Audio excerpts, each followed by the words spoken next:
राम राम सा Sikar classes app के mine Kher थारो घणो घणो स्वागत है।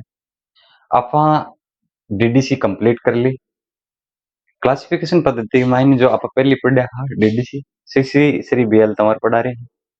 अब आपनी जो अगली पद्धति ही भाई यूडीसी यूडीसी के माइन भी बहुत अच्छा अच्छा क्वेश्चन बने हैं। और यह जो क्लासिफिकेशन पद्धति है वह पुरानी क्लासिफिकेशन पद्धति है जो डीडीसी वाला आधारित है। डीडीसी का 5वां संस्करण पर यह क्लासिफिकेशन आधारित है। फीड के नाम से सौ पहले 1895 का माइन यह पद्धति बनी है। इन बना वाला दो बेल्जियम का आदमी था, एक को नाम पोर्ट ओटलैंड और एक को नाम हेनरी लाफॉन्टेन। तो आपा एक माइन ने अगर देखा तो यह सेम डीडीसी की नहीं है, ठीक है। डीडीसी और में कोई अंतर को नहीं, लेकिन एक माइन कहीं है कि डीडीसी को थोड़ा सा उल्टो सा रूप करके एकदम जी डीडीसी शुद्ध अंकन में है, इनके कर दियो मिश्रित अंकन में तैयार कर दी। चलो तो सागे साग आपा देखता चला। हाँ भाई यूडीसी यूडीसी का मतलब होता है यूनिवर्सल डेसिमल क्लासिफिकेशन। ये हिंदी में इसको अगर बोले तो सार्वभौमिक वर्गीकरण पद्धति के नाम से जानी जाती है। इस पद्धति के बारे में कहते हैं कि इसकी स्थापना वैसे तो 1895 के अंदर ही होगी थी। किस नाम से? फीड के नाम से। लेकिन क्या हुआ, अब इस पद्धति की जैसे मतलब 1895 में बनी कैसे, तो उसकी बात करते हैं अपन। उसकी बात करें तो जो डीडीसी लिखी गई थी मेल्विन डेवी साहब के द्वारा, उसके ऊपर क्या क्या कहते हैं कि ये जो दो लोग थे हेनरी लाफॉन्टेन और पोर्ट ओटलैंड, इन्होंने बोला कि वर्गीकरण पद्धति बनाना कोई बड़ी बात नहीं है, आपने शुद्ध तैयार की है हम भी शुद्ध तैयार कर देंगे, वर्गीकरण पद्धति बनाने में ज्यादा जोर नहीं आता बोले। तो डेवी साहब ने बोला कि आप मेरी डीडीसी को देखो और उसको देख के आप ऐसी मतलब जो उसमें शुद्ध अंकन लिया गया था उस शुद्ध अंकन के जैसे ही दूसरी पद्धति को तैयार करो। अब इन्होंने क्या किया, दोनों ने मिलके उस पद्धति को लिखने के लिए, ये पद्धति लिखने के लिए तैयार हो गए दोनों। अब ये पद्धति लिखने लगे। अब इनको ये तो पता नहीं था कि शुद्ध पद्धति कैसे लिखेंगे। अब वो क्या है कि इनको थोड़ी जल्दी हो गई थी, जल्दी के चक्कर में इन्होंने लिखना स्टार्ट कर दिया। अब सेम टू सेम कॉपी छाप दी गई किसकी? डीडीसी की। किसकी? डीडीसी। अपने से कोई पूछे कि यूडीसी किस पे आधारित है, तो यूडीसी है ना वो डीडीसी पे आधारित है। और डीडीसी के भी कौन से संस्करण पे? तो 5वें संस्करण पे आधारित है। कौन से संस्करण पे? 5वें संस्करण पे। अब इन्होंने तैयार कर दी पद्धति, ठीक है। डेवी साहब को दिखाया गया तो बोले यार ये तो सेम टू सेम होगी। बोले सेम टू सेम कहाँ होगी, इसमें अंकन कौन सा कर दिया था उन्होंने? मिश्रित अंकन कर दिया था। चलो बात करते हैं, देखते हैं अभी। यह पद्धति डीडीसी का अंतरराष्ट्रीय विस्तार व प्रयोग है। किसके द्वारा? डीडीसी का एक अंतरराष्ट्रीय विस्तार व प्रयोग है। किस पे आधारित है भाई? ये डीडीसी पे। डीडीसी की जैसी सेम पद्धति है भाई। अब बात करते हैं इसकी उद्भव की। तो वो बताया मैंने आपको 1895 में, कहा? ब्रुसलेस। जो हेनरी लाफॉन्टेन और पोर्ट ओटलैंड थे वो दोनों भी यहीं के रहने वाले थे, बेल्जियम ब्रुसलेस। यहाँ एक सम्मेलन करवाया गया, उस सम्मेलन का नाम था आईआईबी। कौन सा सम्मेलन? आईआईबी। उसका फुल फॉर्म है इंटरनेशनल कॉन्फ्रेंस ऑफ बिब्लियोग्राफी नाम से एक सम्मेलन हुआ था। और उस सम्मेलन के अंदर मेल्विन डेवी साहब ने इनको कहा था और उसके परिणाम स्वरूप किसके? जो सम्मेलन हुआ, और सम्मेलन में जो मैंने अभी आपको बात बताई थी कि डेवी साहब ने इनको ऐसा कहा और इन्होंने एक वो पद्धति तैयार की थी जिसका नाम फीड था।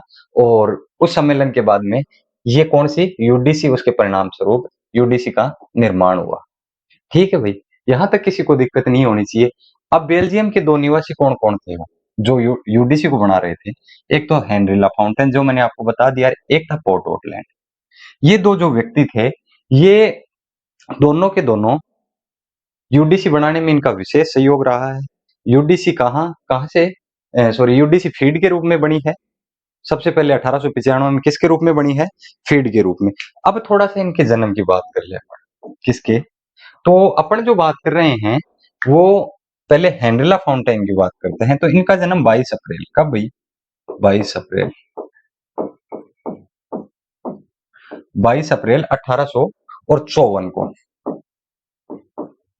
कहाँ हुआ? वही ब्रुसलेस, बेल्जियम के अंदर इनका जन्म हुआ। कहाँ? ब्रुसलेस।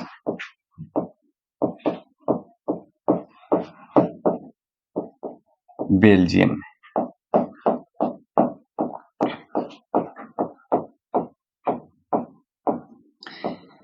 ये हैं जो एक पेशे से वकील माने जाते हैं भाई। क्या थे इनका पेशा, क्या था? यहां से क्वेश्चन बनता है इसका कि जो डीडीसी का संस्थापक, सॉरी यूडीसी का जो संस्थापक है हेनरी लाफाउंटेन, उनका जन्म कब हुआ? तो अपन आराम से बता देंगे कि 22 अप्रैल 1854 को, कहा? ब्रुसेल्स के अंदर, जो कहाँ है? बेल्जियम। अब बात करते हैं ये कौन थे, इनका कार्य क्या था, क्या करते थे ये आजीविका? तो इनका जो कार्य था वो पेशे से क्या थे? वकील थे भाई। क्या थे? वकील। इनको शांति का नोबेल पुरस्कार भी मिला है। क्या मिला है? शांति का नोबेल पुरस्कार 1913 के अंदर है ना भाई। कब? 1913 के अंदर, 1913 के अंदर इनको नोबेल पुरस्कार से नवाजा गया।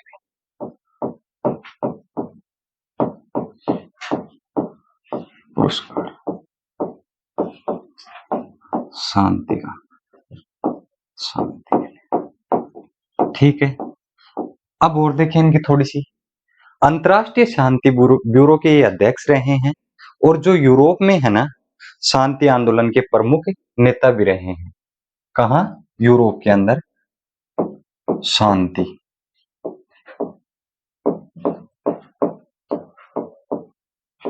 एक तो क्या रहे हैं, अंतर्राष्ट्रीय शांति ब्यूरो के अंदर अध्यक्ष, और यूरोप के अंदर शांति आंदोलन के अध्यक्ष, ठीक है भाई। इनका ज्यादा नहीं देखना है, यहीं से क्वेश्चन बनेंगे इनके 2-3 कि भी इनकी डेट पूछ ली, जन्म की, नोबेल पुरस्कार इनको मिला है, किस क्षेत्र में मिला था? शांति के क्षेत्र में मिला है। और अपन बात करें भाई, ये जो इनकी आजीविका क्या थी, ये पेशे से क्या थे? तो ये पेशे से क्या थे? वकील थे।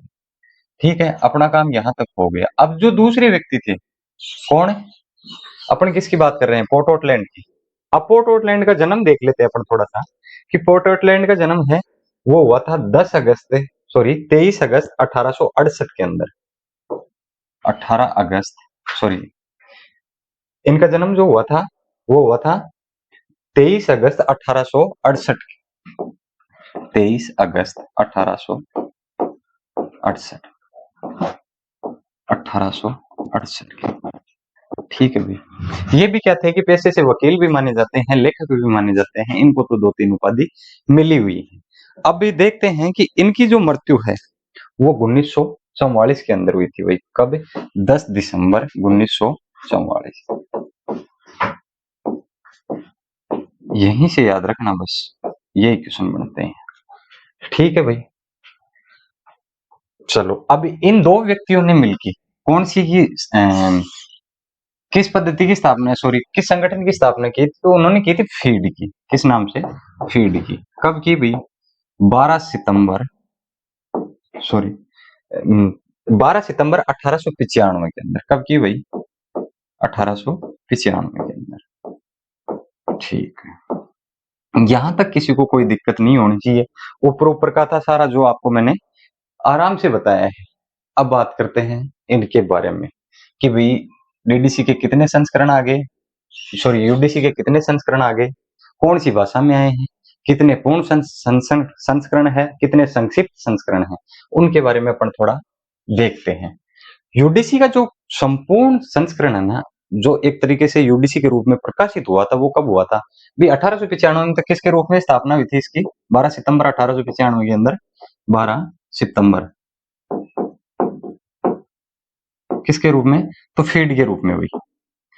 अगर अपन बात करेंगे यूडीसी के रूप में पूर्ण रूप से कब गठित हुई, प्रथम संस्करण जो आया था वो आया था 1905 के अंदर भी। कब आया?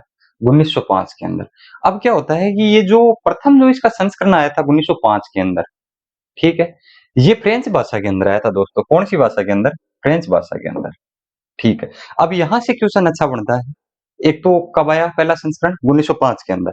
दूसरी बात, भाषा कौन सी थी? फ्रेंच। लैंग्वेज याद रखना, सातों संस्करण में लैंग्वेज पूछेंगे। 2-3 संस्करण, 4 संस्करण तक इनकी लैंग्वेज अलग रहती है, फिर चौथे के बाद में जो इंग्लिश हो जाती है इनकी। ठीक है, अपन ये देख रहे हैं कि प्रथम संस्करण की लैंग्वेज मायने रखती है एग्जाम में। 1905 में आया। फ्रेंच भाषा थी इसकी, और इस संस्करण का नाम क्या था? चारों संस्करण के नाम भी याद रखने हैं, इसके 2-3 बार तो मतलब नाम बदले। तो यहाँ जो आया था, यहाँ manual the repertoire bibliography universal के नाम से ये प्रकाशित हुआ था। कब? 1905 के अंदर भी। ठीक है। जो कौन से मैंने आपको बता दिया था पहले कि डीडीसी के कौन से संस्करण पे, 5वें संस्करण पे आधारित था। और वर्तमान में अगर अपन देखें कि यूडीसी है ना, वो उसका संशोधन किस रूप में हुआ है? तो यूडीसीसी, यूनिवर्सल डेसिमल क्लासिफिकेशन कंसोर्टियम के रूप में ये चल रही है अभी। अब तक इसके कुल 7 संस्करण आ चुके हैं। कितने संस्करण भाई? 7 संस्करण, जो अपन आराम से देखेंगे कि एक कौन सा संस्करण कब आया, कौन सी उसकी भाषा थी, और किस नाम से वो प्रकाशित हुआ है। अब बात करते हैं कि यूडीसी में कितने संस्करण पूर्ण हैं और कितने संक्षिप्त हैं। तो पूर्ण अपन संस्करण की बात करें, जो पूर्णतः लागू हैं, उनको अपन क्या बोलेंगे? पूर्ण संस्करण। तो ये तो हैं 4। अब संक्षिप्त, जो मतलब छोटे हैं, जो काम में आने वाले नहीं है इतने खास तौर से, वो कितने हैं? छोटे संस्करण को क्या कहते हैं अपन? संक्षिप्त। वो कितने हैं भाई? 3। अब इनको मिला के देख लो कि 7 संस्करण अब तक आ चुके हैं। पहला संस्करण है वो 1905 के अंदर आ रहा है, दूसरा 1927 के अंदर आएगा। तो अपन बात करते हैं इन संस्करणों के बारे में, थोड़ा देखते हैं कि कौन सा संस्करण कब आया है, कौन सी भाषा में आया था। यहां तक किसी को कोई प्रॉब्लम हो तो एक बार आराम से पूछ सकते हो। भाई ज्यादा कुछ याद नहीं रखना है, हेनरिला फाउंटेन और पोर्ट ऑटलैंड की दोनों की डेट याद रखनी है, जन्म दिनांक, पेशे से क्या थे? वकील थे। दूसरी बात, एक ये फीड याद रखनी है। फीड की स्थापना कब हुई थी? 12 सितंबर 1895 के अंदर। करने वाले कौन थे? हेनरिला फाउंटेन और पोर्ट ऑटलैंड। कौन सी? भाई एक वो जो यहाँ ये जो एक सम्मेलन हुआ था आईआईबी के नाम से, इसमें फीड की स्थापना की गई थी। आईआईबी की फुल फॉर्म देख लेना, इंटरनेशनल कॉन्फ्रेंस ऑफ बिब्लियोग्राफी के नाम से थी। ठीक है भाई। अब चलते हैं आगे।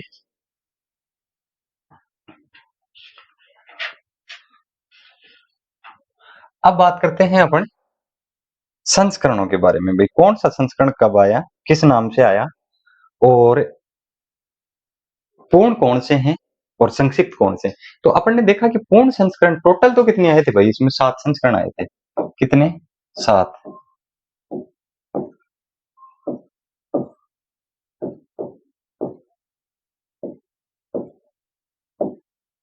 ये लो जी, ये 7 संस्करण हो गए। अब भाषा और नाम देखना हम लोग। ठीक है। 1905 में जो पहला संस्करण आया था, मैंने अभी आपको बता दिया था पहले कि पहला जो संस्करण आया 1905 में आया था, भाषा मैनुअल ऑफ, सॉरी किस नाम से आया था?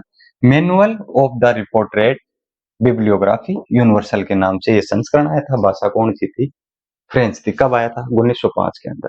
अब जो दूसरा संस्करण था वो आ रहा है कब? 1927 के अंदर। भाषा कौन सी है? भाषा वही रहेगी भी, फ्रेंच, जो चलती आ रही। याद रखना, 2 संस्करण कब आए थे? 1905 और 27 के अंदर। भाषा कौन सी थी? फ्रेंच। सबसे ज्यादा क्वेश्चन लैंग्वेज से पूछे जाते हैं इसके अंदर की भाषा कौन सी। भी तीसरा संस्करण किस भाषा में प्रकाशित हुआ? इंग्लिश भाषा में कौन सी संस्करण से प्रकाशित हो रहा है? यहाँ से क्वेश्चन अच्छे बनते हैं इसमें। अब दूसरा जो संस्करण है, पहला कौन सा? Manual the repertoire bibliography universal. अब दूसरे संस्करण की अपन बात करें तो क्लासिफिकेशन ऑन डेसिमल यूनिवर्सल के नाम से ये प्रकाशित हुआ था। किस नाम से? क्लासिफिकेशन ऑन डेसिमल यूनिवर्सल के नाम से ये प्रकाशित हुआ था। अब बात करते हैं 1933 क्या है? तो 1933 के अंदर ये संशोधित हुआ था। क्या हुआ था? संशोधित। ठीक है। अब बात करते हैं अपन तीसरे संस्करण की। ये तीसरा संस्करण कब आया? 1927 के बाद में 34 में आ रहा है अभी। ये संस्करण याद रखना जरूरी है। यूडीसी के बारे में अच्छे अच्छे क्वेश्चन पूछे जाने लग गए हैं। पहले यूडीसी के बारे में पूछा जाता था कि यूडीसी कब आई, यूडीसी किसने दी, बस यहीं से पूछते थे। उसके बाद में जैसे अभी जो थर्ड ग्रेड की एग्जाम लगी थी, उसमें एक सिलेबस के अंदर जो सेकंड यूनिट रखी थी, उसके हिसाब से डीडीसी के अंदर बहुत बहुत अच्छे क्वेश्चन बनते हैं और यहाँ से क्वेश्चन पूछे जाने की बहुत संभावना होती है। इसलिए इस टॉपिक को थोड़ा सा अपन अच्छे तरीके से देखेंगे दोस्तों। 1934 के अंदर कौन सा संस्करण आ रहा है भाई? तीसरा।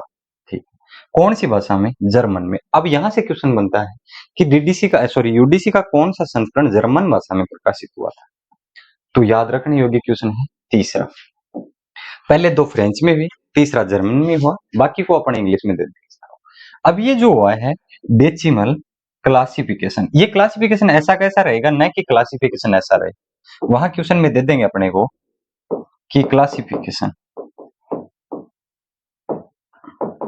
एक तो इस हिसाब से भी देंगे अपने को कि डेसिमल डेसिमल क्लासिफिकेशन, ठीक है।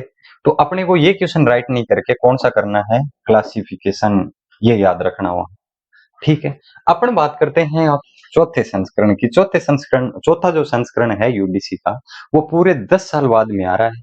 और चौथा संस्करण है उसमें बदलाव हुआ था, किसका, तो भाषा का। कौन सी भाषा रख दी भाई उन्होंने, इंग्लिश भाषा में इसको प्रकाशित कर दिया, ठीक है। भाषाओं में तो लगभग ये अभी तक के डीडीसी के जैसे बहुत भाषाओं के अंदर प्रकाशित हो चुकी है। और इसकी ये भी नहीं है कि ये खासियत है कि ये कम से कम 100 देशों के अंदर इसका यूडीसी को काम में लिया जा रहा है। तो यूडीसी कोई छोटी सी पद्धति तो है नहीं भाई, और इसको अधिकतर लोग काम में ले रहे हैं, और ये मान्य हुई विश्व मान्य हुई एक पद्धति है। अब जो चौथा संस्करण आ रहा है वो यूनिवर्सल डेसिमल क्लासिफिकेशन, ठीक है। यहाँ से यूडीसी का नाम क्या पड़ गया था, तो पूछ ले यहाँ से कि यूडीसी का नाम यूनिवर्सल डेसिमल क्लासिफिकेशन कहाँ से, कौन से संस्करण से पड़ा, तो वो पड़ा था चौथे संस्करण से। चौथा संस्करण आया था वो पूरे तीसरे के बाद में, जो चौथा संस्करण आ रहा है वो पूरे 10 साल के बाद में आ रहा है। वो 34 के अंदर आ रहा है, ये 43 के अंदर आ रहा है दोस्तों, याद रखना इस चीज का। फिर आ रहा है 1948 में पांचवा, पूरे कितने साल बाद में, 5 साल बाद में। पांचवा संस्करण कब आया, 5 साल बाद में। तो ठीक है, 1948 के बाद में। भाषा कौन सी, वो इंग्लिश, अब इंग्लिश ही रहेगी दोस्तों आंसर। यूनिवर्सल डेसिमल क्लासिफिकेशन, भाषा भी वो और संस्करण का नाम भी वही। अपन बात करें छठे संस्करण की कि छठा कब आया, तो 1957 के अंदर। याद रखना, ऊपर से यहां से याद करके चलना। 5-27 संशोधित कब आया, 33 के अंदर।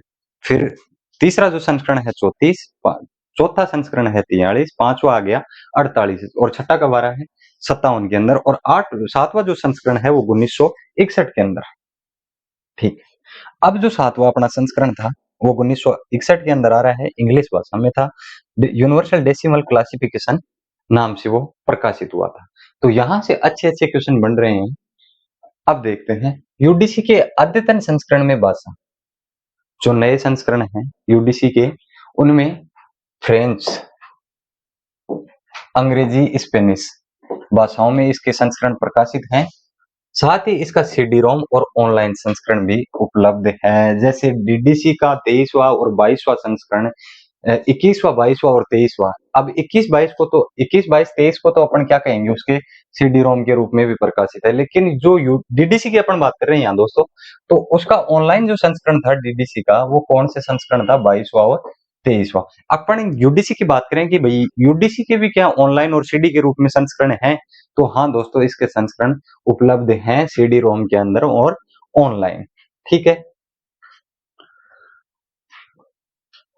डेटों को फिर से याद कर लेना, 1905, 1927, 1927 के बाद में संशोधन 33, 33 के बाद में 34, 34 के बाद में फिर 43, 43 के बाद में अपन बात करें, सॉरी 43 के बाद में 48, 48 के बाद में 57, और 57 के बाद में दोस्तों 61, सातवां संस्करण। पहला फ्रेंच के अंदर, दूसरा फ्रेंच के अंदर, तीसरा जर्मन के अंदर, और बाकी सब किसमें, इंग्लिश में। यहां से इनका याद रखना थोड़ा सा कि manual the report bibliography universal classification on decimal universal. फिर ये जो तीसरा संस्करण है, इसको खास तौर से याद रखना कि यहाँ ऐसा संस्करण का नाम मिलेगा एग्जाम के अंदर, अपने को डेसिमल क्लासिफिकेशन भी ऑप्शन में देखने के लिए मिलेगा।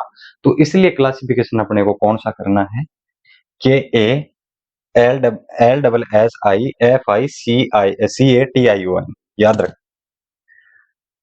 अब बात करते हैं अपन यूडीसी की संरचना कि यूडीसी की जो संरचना है वो किस प्रकार है, ठीक है।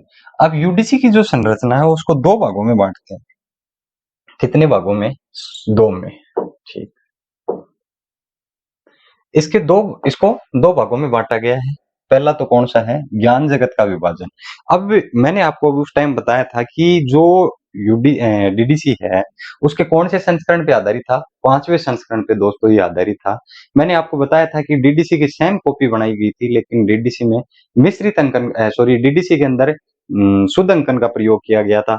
यहाँ हेनरिला फाउंटेन और पोर्ट ऑटलैंड ने मिश्रित अंकन का प्रयोग कर दिया, अंतर यही है।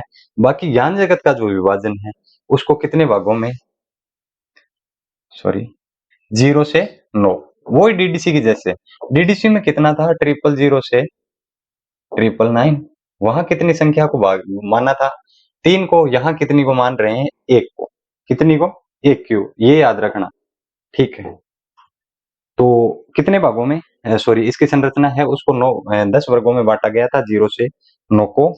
अब क्या होता है कि जैसे उसमें जो मेन क्लास थी अपनी 000 से लेके 1999 के 9 अपन ने जो देखी थी, उसी हिसाब से इसकी अपने को टेबल देखने के लिए मिलेगी, सेम वही क्लासेस रहेंगी। अभी मैं आपको ये चीज बता रहा हूँ कि दोनों को सेम बनाए गए हैं।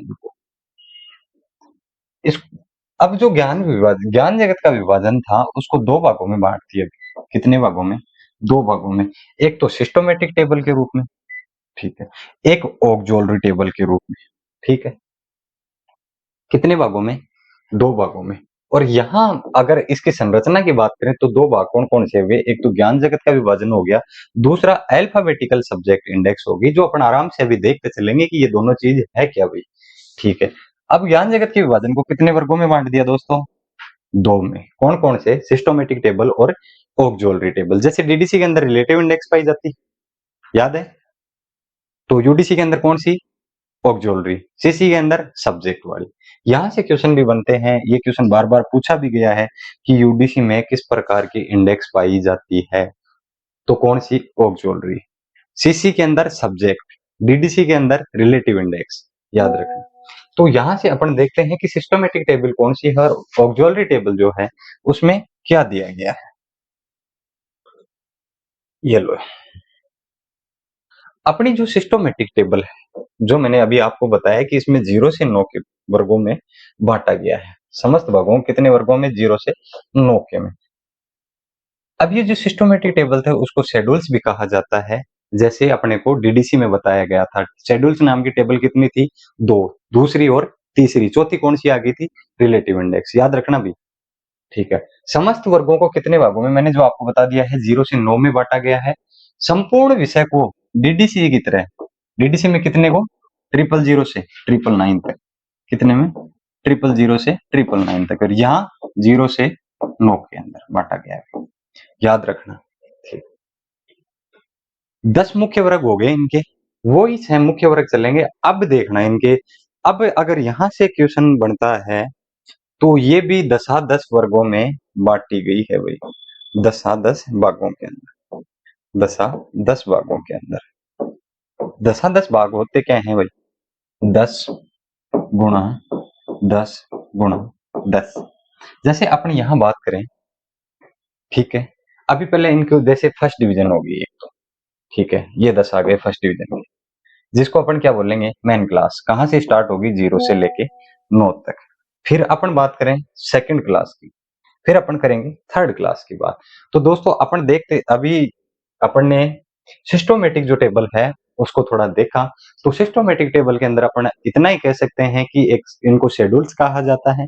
डीडीसी की तरह ही ज्ञान, सॉरी संपूर्ण विषय जगत को 0 से 9 के वर्गों में बांटा गया है, 10 भागों में इसको बांटा गया है, 10 पद्धति भी इसको अपन डीडीसी की तरह कह सकते हैं, ठीक है। अब देखते हैं अपन फर्स्ट डिवीजन जो मेन क्लास है, वहां अपन ने मेन क्लास देखी थी और अच्छे से याद भी की थी, साथ साथ में वही चीज यहाँ याद रखनी है अपने को, कौन सी, जो वहां देखी थी। 0 से, सॉरी 0 से यहाँ क्लास स्टार्ट है, वहां 000 से स्टार्ट होके स्टार्ट थी और खत्म वहां, यहाँ 9 पे हो रही है, वहां 999 पे, वहां 1000 इसके प्रमुख विषय थे, यहाँ 10 हैं, याद रखना। 0, 0 किसके लिए, वही computer science, science knowledge, science and knowledge, organisation, computer science, ठीक है भाई, इंफॉर्मेशन साइंस, सूचना क्या, यही आ रहे हैं, ठीक है। Information science, documentation, librarianship, institutes, institutions, publications, ये जो चीजें हैं ये 0 वाली क्लास में अपने को देखने के लिए मिलेंगी, ठीक है। अब 1 नंबर की जो अपन बात करें कि 1 नंबर में क्या है, फिलोसफी और साइकोलॉजी। 2 नंबर में अपन बात करेंगे रिलीजन और थियोलॉजी। अपन बात करें 3 नंबर की तो सोशल साइंस 3 नंबर में आ जाएगी। 4 नंबर को यहाँ खाली रखा है, पहले से खाली नहीं है, 1963 के अंदर इसको खाली किया गया था। कब किया गया था? 1963 के अंदर। अब देखना यहाँ 4 नंबर की अपनी वहां कौन सी थी, तो वहां लैंग्वेज नाम से अपनी टेबल थी 400 के ऊपर। यहाँ क्या किया कि 1963 के अंदर जो लैंग्वेज की टेबल थी उसको खाली करके, कब 1963 के अंदर इसको खाली करके, और जो यहाँ लैंग्वेज नामक टेबल थी उसको किसमें जोड़ दिया दोस्तों, तो उसको 8 नंबर टेबल में मर्ज किया गया। किसमें? 8 नंबर के अंदर। याद रखना कि भाई जो 4 नंबर की टेबल है उसको कब हटाया गया? 1963 के अंदर। इसमें कौन से नंबर की टेबल खाली है? तो 4 नंबर की है। किसमें जोड़ा गया है? तो 8 नंबर की टेबल में इसको जोड़ा गया है। ठीक है। 5वीं मैथमेटिक्स नेचुरल साइंस। 6ठी अप्लाइड साइंस मेडिसिन और टेक्नोलॉजी के नाम से है। 7 नंबर की जो अपनी टेबल है द आर्ट्स एंटरटेनमेंट्स और स्पोर्ट। अपनी 8 नंबर की जो 7 नंबर की थी द आर्ट्स एंटरटेनमेंट और स्पोर्ट्स। 8 नंबर की है जो है लिंग्विस्टिक और लिटरेचर। अब जो अपनी 4 नंबर की ये जो खाली थी, 4 नंबर को किस में मर्ज कर दिया है? 8 में जी। कितने में? 8 में जी। ठीक है। कब जोड़ा गया? 1963 के अंदर। कब भाई? 1963 के अंदर। ठीक है। अपनी जो 9वीं टेबल है इसमें वो है ज्योग्राफी और हिस्ट्री। किसमें देखने के लिए मिली थी अपने को? उसमें क्या नाम था उसका? 900 की क्लास में अपने को देखने के लिए मिलती है, वो यहाँ 9 नंबर की टेबल है। ये तो हुई इसकी फर्स्ट क्लास। ठीक है। फर्स्ट क्लास को कितने में? 0 में। 0 से 9 में बांट दिया है। कितने में बांटा? 0 से 9 में, यहां से यहां तक। अब यहाँ क्या होता है कि कोई भी क्लास देख लो आप, 5 की देख लो, 6 की देख लो, 7 की देख लो, 8 की देख लो, 1 की देख लो। जैसे यहाँ अपन देखते हैं 5 की क्लास, तो यहाँ इसने बांटा है 50 से और 59 तक। ठीक है। 60 की क्लास अलग हो जाएगी। ये तो थी फर्स्ट, जिसको अपन क्या कहते हैं? समरीज। दूसरी कौन सी थी? 50 से 59। अब अपन तीसरी क्लास की बात करें तो तीसरी जो अपनी क्लास रहेगी वो उसी आधार पे, जैसे 500, 554, 551, ऐसे करके क्लास 3 पार्टों में इसको बांट दिया गया है। सेकंड डिवीजन में अपन बात करें तो 5 नंबर की टेबल अपन लेते हैं mathematics and natural science.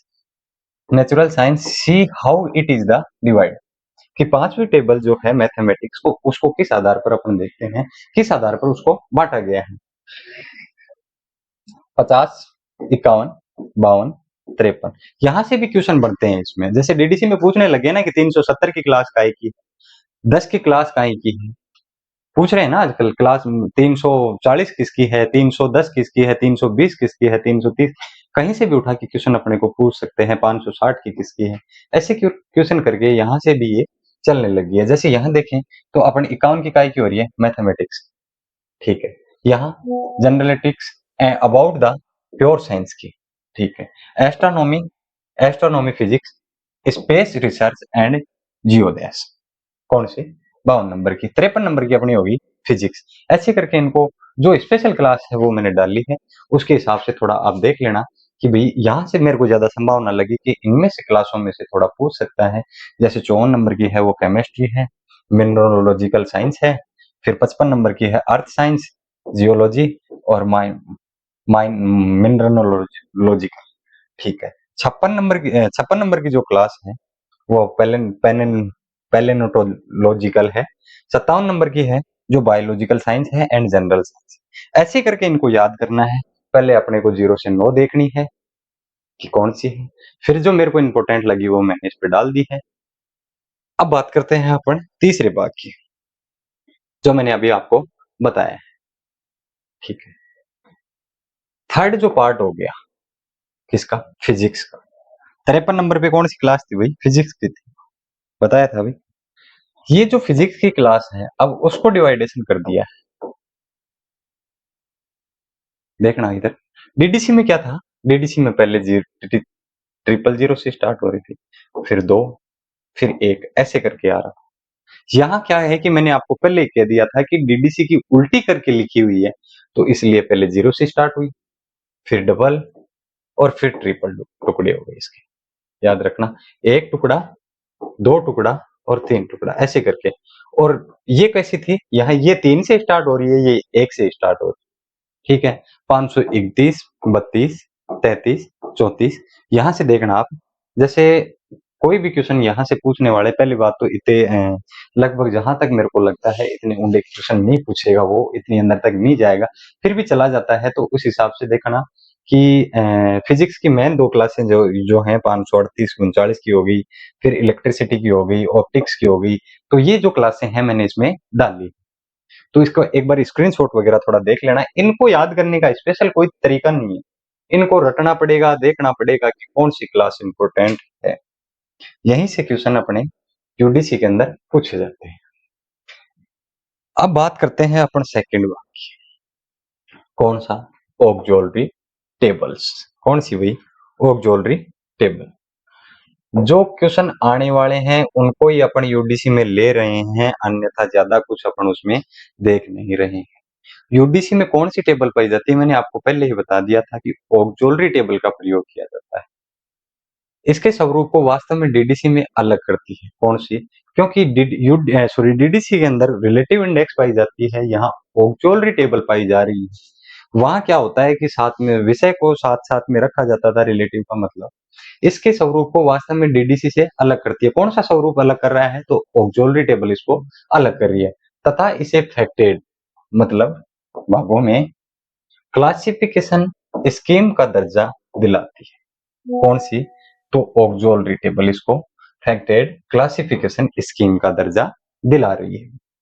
Auxiliary table है वो 2 प्रकार की हो रही है भी, एक तो कॉमन ऑक्सिलरी टेबल है और एक स्पेशल ऑक्सिलरी टेबल है। वो कितने कितने में है, 2 में है। कौन कौन से हैं, तो एक तो कॉमन ऑक्सिलरी होगी और एक स्पेशल ऑक्सिलरी होगी। 2 भाग हो गए किसके, ऑक्सिलरी टेबल के।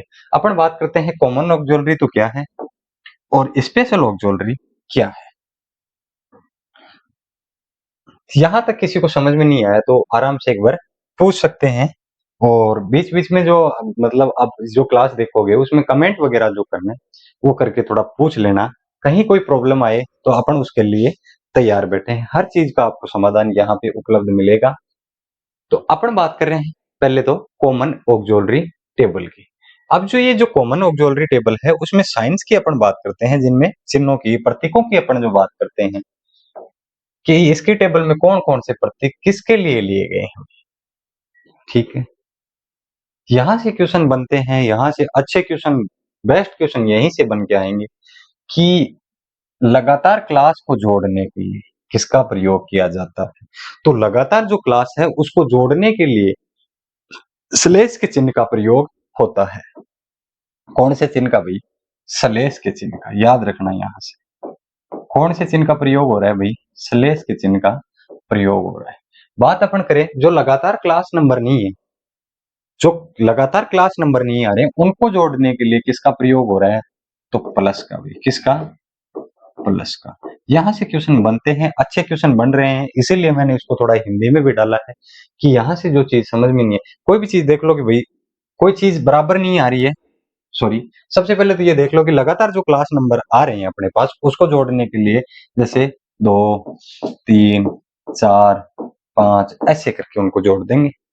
अब जो अपने पास लगातार नहीं आ रहे हैं उनको कैसे जोड़ेंगे, तो जैसे 2 प्लस 4 प्लस 7 प्लस 9 ऐसे करके प्लस का जो लगातार नहीं आ रहा है उसके लिए प्लस के चिन्ह का प्रयोग करेंगे, जो लगातार क्लास नंबर आ रहा है उसके लिए स्लेश के चिन्ह का प्रयोग करेंगे दोस्तों। यहाँ से 2 चीज अपनी कंप्लीट हो चुकी हैं। बाद में अपन जो बात करते हैं राष्ट्रीय भाज्य, सॉरी, रिलेटिव क्लास नंबर को जोड़ने की, लगातार क्लास को जोड़ने के लिए स्लेश के चिन्ह का प्रयोग, जो लगातार क्लास नहीं है उनको जोड़ने के लिए प्लस का। अब जो रिलेटिव क्लास है उनको जोड़ने के लिए किसके चिन्ह का प्रयोग करेंगे, तो कोलन के चिन्ह का प्रयोग उसमें किया जाता है। किसका, कोलन के चिन्ह का भी, किसके चिन्ह का, कोलन के चिन्ह का प्रयोग किया जा रहा है। जो रिलेटिव क्लास आ रही है उनको जोड़ने के, जो उसको जोड़ने के लिए किसके चिन्ह का प्रयोग हो रहा है, तो कोलन के चिन्ह का प्रयोग यहाँ होता है। अपन बात करें राष्ट्रीयता और प्रजाति को दर्शाने के लिए, राष्ट्रीयता और प्रजाति को दर्शाने के लिए किस चिन्ह का प्रयोग होता है? तो बराबर और 3 डैश, बराबर प्लस डैश।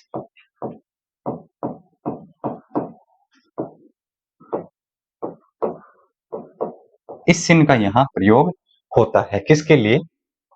राष्ट्रीयता और प्रजाति को दर्शाने के लिए। यहां से क्वेश्चन आए हुए भी हैं, आने की संभावना बहुत ज्यादा है, इसलिए इन चीजों को याद रखना जरूरी है। राष्ट्रीयता और प्रजाति के लिए बराबर और 3 डैशों का प्रयोग यहाँ होता है। अब समय को दर्शाने के लिए किसका प्रयोग होता है यूजीसी में? कौन सी टेबल है? साइन टेबल है। अभी जो नंबर वाली टेबल है वो भी अपन देखेंगे कि वो किस प्रकार से। समय को दर्शाने के लिए जैसे आगे भी 1953 अपने पास, ये आ गया 1978, इनको किस प्रकार दर्शाएंगे?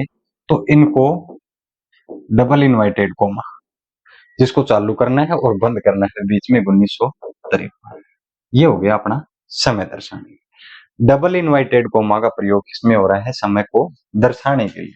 ठीक है, अब बात करते हैं अपन लैंग्वेज की, कि लैंग्वेज के लिए कौन सी किसका प्रयोग किया जाता है? तो भाषा को दर्शाने के लिए किसका प्रयोग हो रहा है यहाँ? बराबर का। किसका? बराबर का। और बराबर और डेश का प्रयोग किसमें हो रहा है?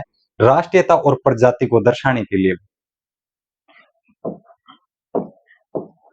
बराबर और 3 डेशों का प्रयोग हो रहा है वो राष्ट्रीयता और प्रजाति को दर्शाने के लिए हो रहा है। और जो बराबर के चिन्ह का प्रयोग हो रहा है वो किसके? भाषा को दर्शाने के लिए हो रहा है। डबल इनवर्टेड कोमा का जो चिन्ह का प्रयोग हो रहा है वो किसके लिए हो रहा है? डबल इनवर्टेड का टाइम के लिए।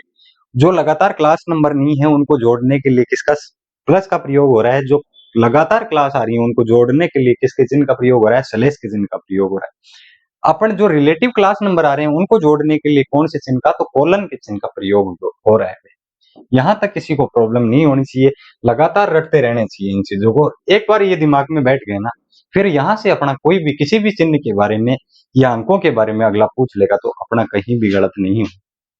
अब बात करते हैं स्टार के चिन्ह की। यूडीसी में किस प्रकार का अंकन पाया जाता है? मिश्रित तरीका। तो स्टार भी किस में आता है? प्रतीक या चिन्ह में ही आता है भाई। विभिन्न प्रकार के प्रतीक और चिन्ह। कौन सा? स्टार। तो अंकन की अपन बात करें कौन सा है? मिश्रित। तो उसके लिए याद रखना स्टार के चिन्ह का प्रयोग है वो अंकन को दर्शाने के लिए किया जा रहा है। ये अपने यहाँ तक चिन्ह हो गए, उसके बारे में नीचे चलते हैं। यहाँ तक किसी को दिक्कत नहीं होनी चाहिए, बार बार मैं इसी चीज को लेके बैठ रहा हूं। अब कोष्टक चालू और कोष्टक बंद, छोटा कोष्टक जिसको अपन बोलते हैं, ये लो जी। ये जो कोष्टक है भौगोलिक सीमा को दर्शाने के लिए होता है। जो भौगोलिक सीमा है उसको दर्शाने के लिए किसका प्रयोग हो रहा है? कोष्टक का चिन्ह का प्रयोग हो रहा है। ठीक है भाई। डॉक्यूमेंट में दिखाए गए भौतिक स्वरूप को दिखाने के लिए किसका प्रयोग हो रहा है? डॉक्यूमेंटों के अंदर जो भौतिक स्वरूप दिखाए जाते हैं उनको दर्शाने के लिए किसका प्रयोग होता है भाई? जीरो और डॉट डॉट डॉट। और बराबर और डॉट का प्रयोग किस 3 डॉट का प्रयोग किस में होता है? राष्ट्रीयता और भाषा के लिए। याद रखना बराबर के चिन्ह का प्रयोग किसके लिए होता है भाई? भाषा के चिन्ह, भाषा के लिए। अब बड़े कोष्टक की अपन बात करें तो बड़े कोष्टक का प्रयोग किसमें हो रहा है?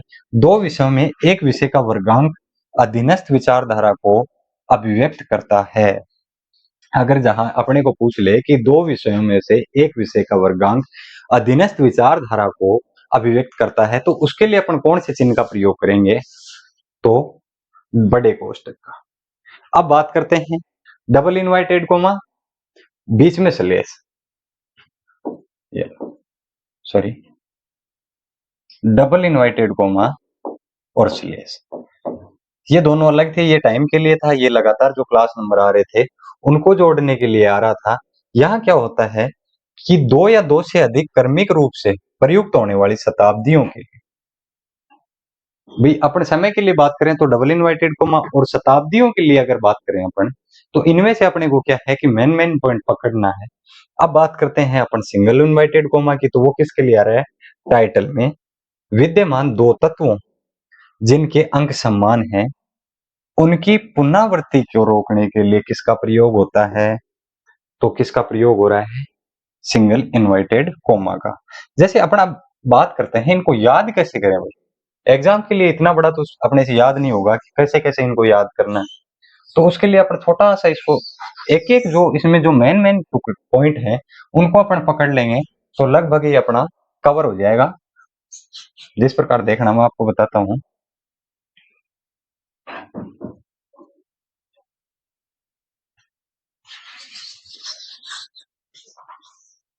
ठीक है। स्लेश के चिन्ह का प्रयोग लगातार क्लास नंबर को जोड़ने, किसके लिए? लगातार जो क्लास नंबर अपने आ रहे हैं उनको जोड़।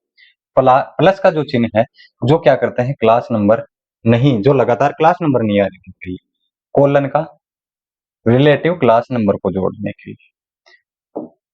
बराबर और ट्रिपल डॉट का प्रयोग राष्ट्रीयता और प्रजाति के लिए, राष्ट्रीयता और प्रजाति के लिए बराबर प्लस 3 डॉट। टाइम के लिए डबल इनवर्टेड कॉमा, समय को दर्शाने, टाइम बस इतना याद रखो, यहाँ टाइम, यहाँ राष्ट्रीयता, यहाँ प्रजाति। ठीक है। अब बात करें अपन भाषा के लिए, तो भाषा के लिए कौन सा? बराबर का। स्टार यूडीसी में अंकन के लिए यहाँ अपन बात करें कोष्टक की, छोटे कोष्टक की, तो भौगोलिक सीमा को दर्शाने। छोटे कोष्टक का प्रयोग किस में किया जाता है? तो भौगोलिक सीमा को दर्शाने के लिए किया जाता है। ठीक है। अब यहाँ से एक क्वेश्चन मैं आपसे पूछूं कि श्री बीएल तंवर आपको सीसी की अभी कोलन क्लासिफिकेशन में वर्गीकरण की विधियां, सॉरी विषय निर्माण की विधियां पढ़ाई उन्होंने, तो वहां एक विधि थी जिसमें यहाँ कोष्टक का प्रयोग होता था। वो कौन सी विधि थी? कमेंट करके जरूर बताना, आप याद रखना।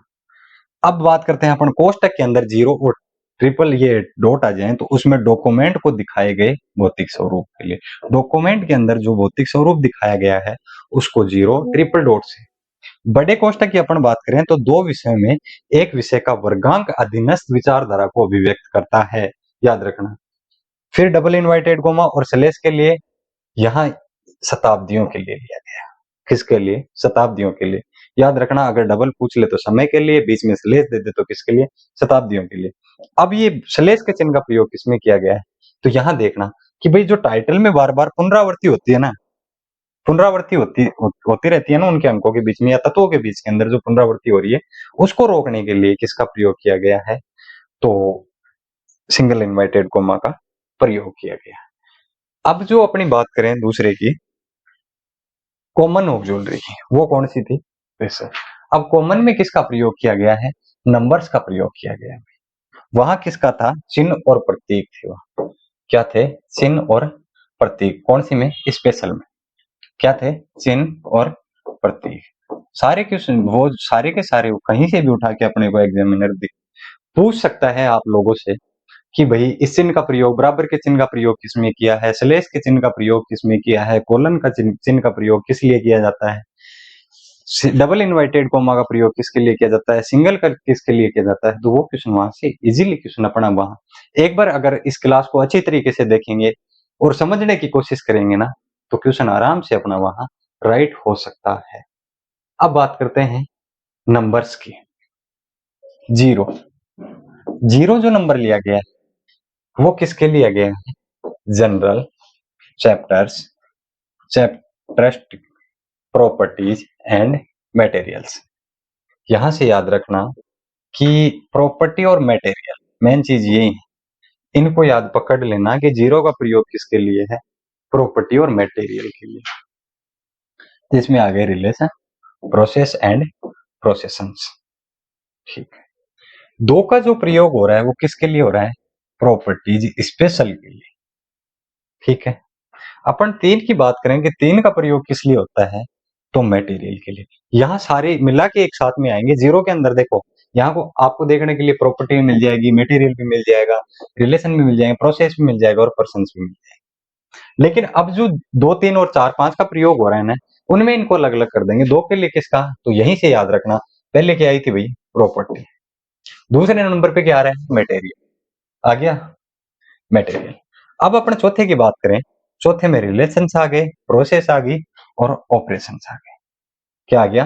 रिलेशन आ गए, प्रोसेस आ गए और ऑपरेशंस आ गए। अब अपन पांचवे की बात करें तो इसमें आ जाएगा पर्सन एंड पर्सनल कैरेक्टरीज। यहां तक किसी को दिक्कत है तो एक बार कमेंट करके बता देना मेरे को। ये तो हो गया अपना दोनों टेबल। कितने भाग थे उसके? दो भाग, जिसमें से अपन ने कौन सा भाग देख लिया? प्रथम भाग अपन ने इसका देख लिया है। अब बात करते हैं अपने द्वितीय भाग की, ये करते हैं अपने अगली क्लास में दोस्तों। तो राम राम साहब, अगली क्लास के लिए तैयार रहें, जल्दी मिलेंगे आपसे।